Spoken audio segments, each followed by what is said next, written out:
ओम गुरुर्ब्रह्मा गुरुर्विष्णु गुरुर्देवो महेश्वरा गुरु साक्षात् परम ब्रह्म तस्मै श्री गुरुवे नमः। अखंडमंडलाकारं व्याप्तमेन चराचरं तत्पदं दर्शतेन तस्मै श्री गुरुवे नमः। गजाननं भूतगणादिसेवितं कपित्यजम्बूफलचारभक्षणम् उमासुतं शोकविनाशकारकं नमामि विघ्नेश्वरपादपङ्कजम्। नीलाम्बुजश्यामलकोमलाङ्गं सीतासमारोपितवहं भागं पाणो महासायकचारुचापं नमामि रामं रघुवंशनाथम्। ओम श्री परमात्मने नमः। श्रीमद्भागवत महापुराण की चर्चा प्रथम स्कंध की प्रथम अध्याय की आज आपसे करूँगा।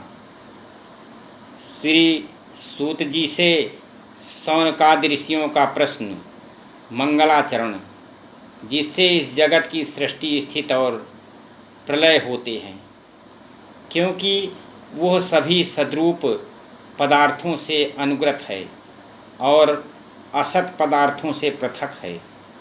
जड़ नहीं चेतन है, परतंत्र नहीं स्वयं प्रकाश है।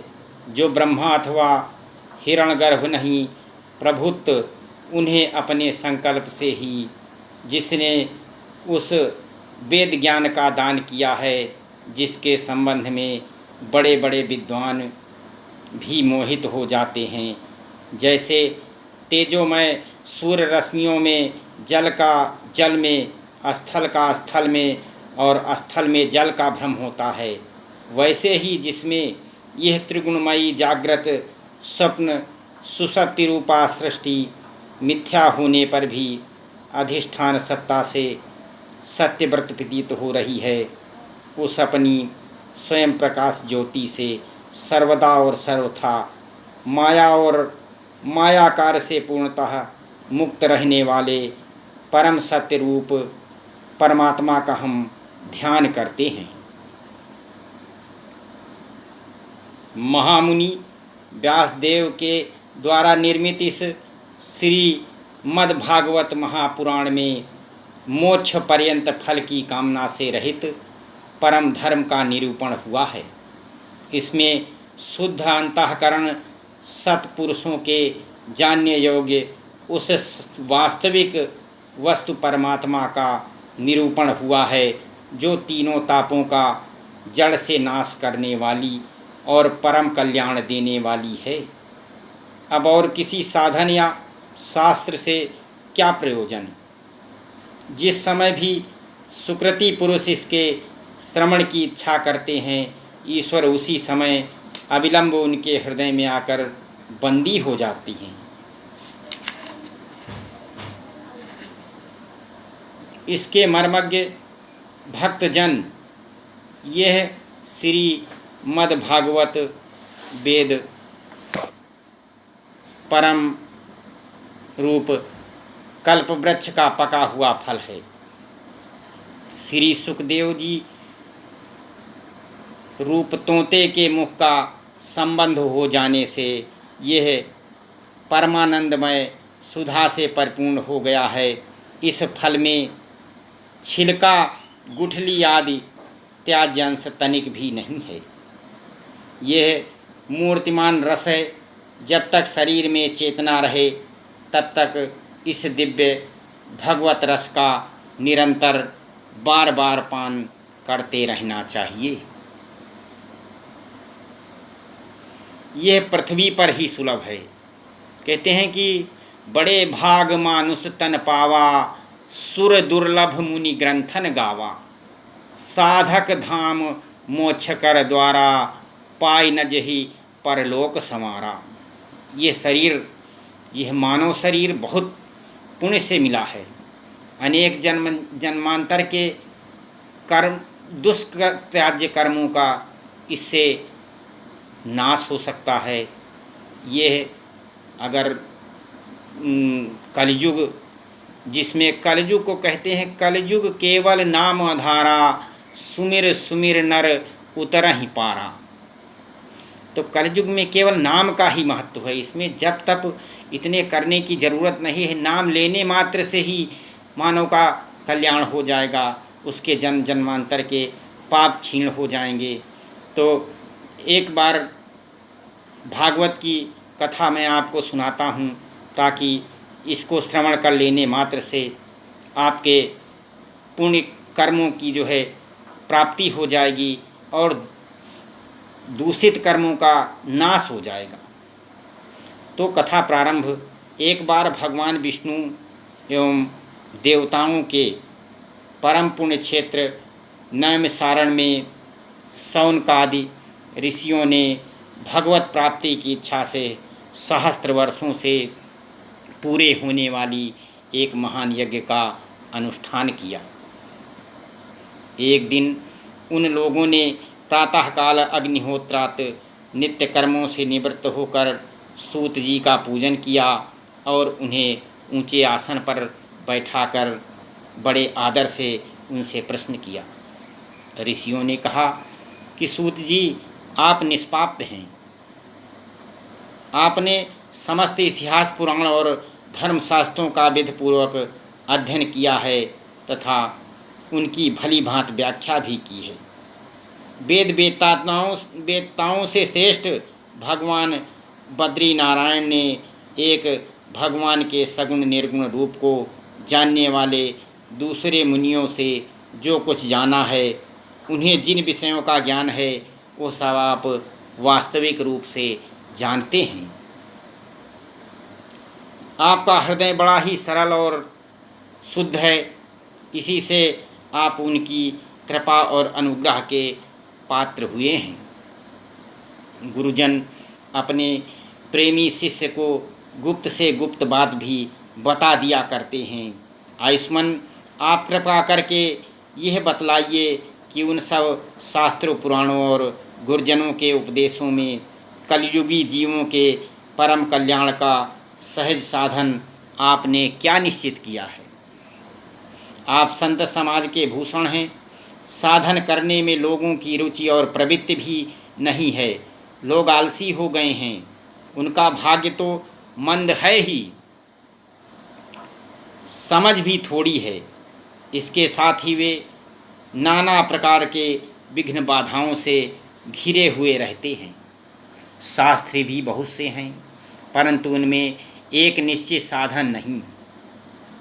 अनेक प्रकार के कर्मों का वर्णन है, साथ ही वे इतने बड़े हैं कि उनका एक अंश सुनना भी कठिन है। आप परोपकारी हैं। आप अपने बुद्धि से उनका सार निकालकर प्राणियों के परम कल्याण के लिए हम श्रद्धालुओं को सुनाइए, जिससे हमारे अंतःकरण की शुद्धि प्राप्त हो। प्यारे सूत जी, आपका कल्याण हो। आप तो जानते ही हैं कि यदुवंशियों के रक्षक भक्तवत्सल भगवान श्री कृष्ण वासुदेव की धर्मपत्नी देवकी के गर्भ से क्या करने की इच्छा से अवतीर्ण हुए थे। हम उसे सुनना चाहते हैं। आप कृपा करके हमारे लिए उसका वर्णन कीजिए, क्योंकि भगवान का अवतार जीवों के परम कल्याण और उनके भगवत प्रेममयी समृद्धि के लिए ही होता है। यह जीवन जन्म मृत्यु घोर चक्र में पड़ा हुआ है। इस स्थिति में भी यदि वह कभी भगवान के मंगलमय नाम का उच्चारण कर ले तो उसी क्षण उससे मुक्त हो जाए, क्योंकि स्वयं भय भी भगवान से डरता है। सूत जी परम विरक्त और परम शांत मुनिजन भगवान के श्री चरणों की शरण में ही रहते हैं। अतएव उनके स्पर्श मात्र से संसार के जीव तुरंत पवित्र हो जाते हैं। इधर गंगा जी के जल का बहुत दिनों तक सेवन किया जाए तब कहीं पवित्रता प्राप्त होती है।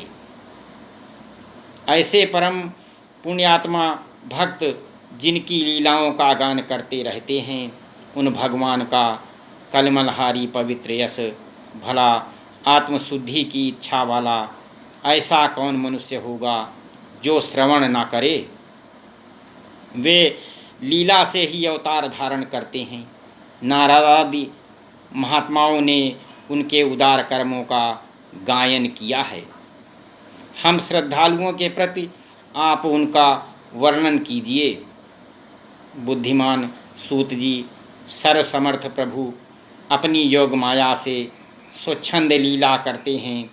आप उन श्री हरि की मंगलमयी अवतार कथाओं का वर्णन कीजिए। पुण्य कीर्ति भगवान की लीला सुनने से हमें कभी भी तृप्ति नहीं हो सकती, क्योंकि रसज्ञ श्रोताओं को पद पद पर भगवान की लीलाओं में नए नए रस का अनुभव होता है।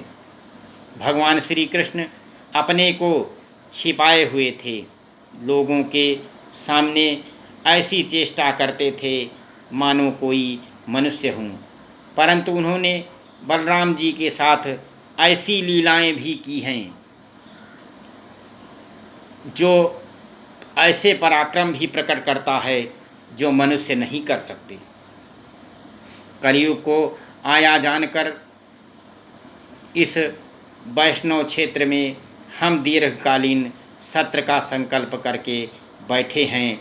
श्री हरि की कथा सुनने के लिए हमें अवकाश प्राप्त है। यह कलयुग अंतःकरण की पवित्रता और शक्ति का नाश करने वाला है। इससे पार जाना कठिन है। इससे समुद्र में पार जाने वालों को कर्णधार मिल पाना कठिन है, उसी प्रकार इससे पार पाने की इच्छा रखने वाले हम लोगों से ब्रह्मा ने आपको मिलाया है। धर्मरक्षक ब्राह्मण भक्त योगेश्वर भगवान श्री कृष्ण अपने धाम में पधार जाने पर धर्म ने अब किसकी शरण ग्रहण ली है, यह बताइए। आज का प्रसंग यहीं तक है। कल पुनः आपको नए प्रसंग की ओर ले चलेंगे। श्री कृष्ण गोविंद हरे मुरारे, हे नाथ नारायण वासुदेव। श्री कृष्ण गोविंद हरे मुरारे, हे नाथ नारायण वासुदेवा। मन में जो भी भगवान का स्मरण करेगा उसके सभी पाप नष्ट हो जाएंगे और उसे पुण्य की प्राप्त होगी। अतः भक्तों, मैं आपसे निवेदन करता हूँ कि मन में भगवान का जाप करते रहना चाहिए। यही इस जीवन का लक्ष्य है, यही मानव जीवन के कल्याण का रहस्य है, और इसी से जन्म जन्मांतर के पाप खत्म हो करके आपको सद्गति प्राप्त हो सकती है। जय श्री राम, जय श्री कृष्ण। श्री कृष्ण गोविंद हरे मुरारे, हे नाथ नारायण वासुदेव।